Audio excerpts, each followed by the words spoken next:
There was some drama between DeAndre Ayton and the Suns this offseason. That was settled with a signing, but you'd assume him and his head coach talked this offseason. Guess what? They did not. Here's DeAndre. How have you and Monty kind of been able to move on? I haven't spoken to Monty. You haven't spoken? I haven't spoken at all. Ever since the game. So not even. You hoping that changes eventually soon? I'm here. Are you happy to be here today? Yeah, I'm all right. Here's my question for you. Take us behind the curtain for those of us that did not play 13 years in the NBA. Is this normal?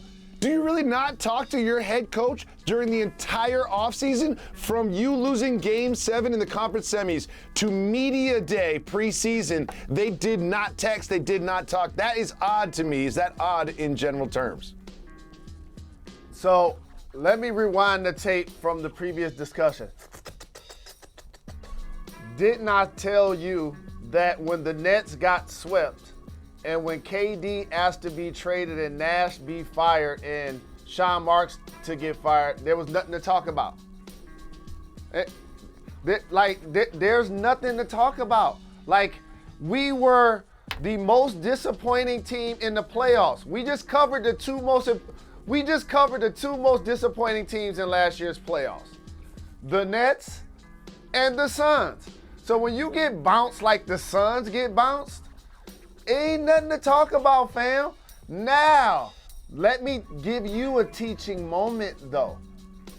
This is for DeAndre Ayton. And if you watch me on Countdown, and if you watch me on Jalen and Jacoby, you clearly know that I have a pulse on what's happening with the Suns over these last couple of years.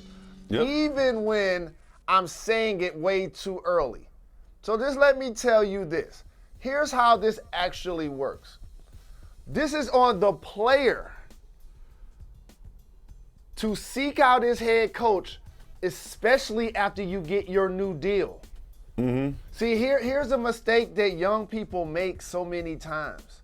Like, you feel like you've done enough communicating, or you've reached out enough, or you've already shown that you're invested or your communication is there.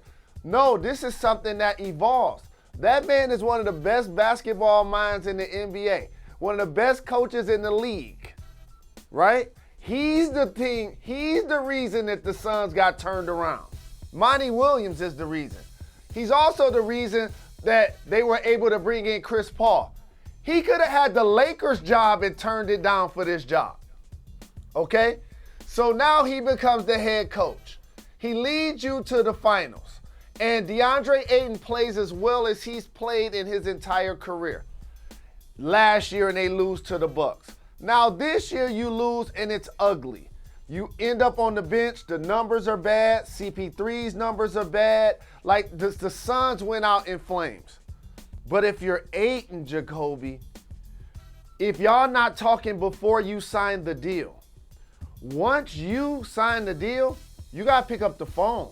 That's what I'm saying. You gotta be like, first off, first off, coach, thanks for helping me get paid. See what has happened so many times, and Pat Riley called this the disease of me. Like, and it's not even just in sports. It's like, as you help people ascend and you help influence them in different ways of their lives, at some point, sometimes they lose humility and who helped them get there. And even if y'all talking about congratulating you for getting your new deal, that's a reason to talk. The second thing to talk is, hey coach, how can I get better? What do I need to do to be on the floor at the end of the season? Because I ended up on the bench in foul trouble and my numbers was crazy. Like, that's on the player, Jacoby, to seek out the coach in that instance. I believe based on training camp starting and now this report after Ayton talked about it as public, that they'll sit down and go eye to eye. But again, it's up to the player in this case, in particular when you sign your deal, to seek out your coach, seek out CP3, seek out Devin Booker. Where y'all working out at? How can I be down? Like that's what helps make the Phoenix Suns special, is because they operate like a college team in a lot of ways, with the way that they embody team away from the floor. So I'm expecting a big turnaround season for the Suns, and I'm expecting a big time season from DeAndre Ayton. It is one of those things where it's like, whether it's on the player or the coach, when you sign a 4-year, $133 million deal, maybe you wanted a 5-year deal with more money, but you still are getting paid $133 million to play basketball. You and your coach should probably acknowledge that via a very quick text, which did not happen between them. Thank you for watching ESPN on YouTube. For live streaming sports and premium content, subscribe to ESPN+.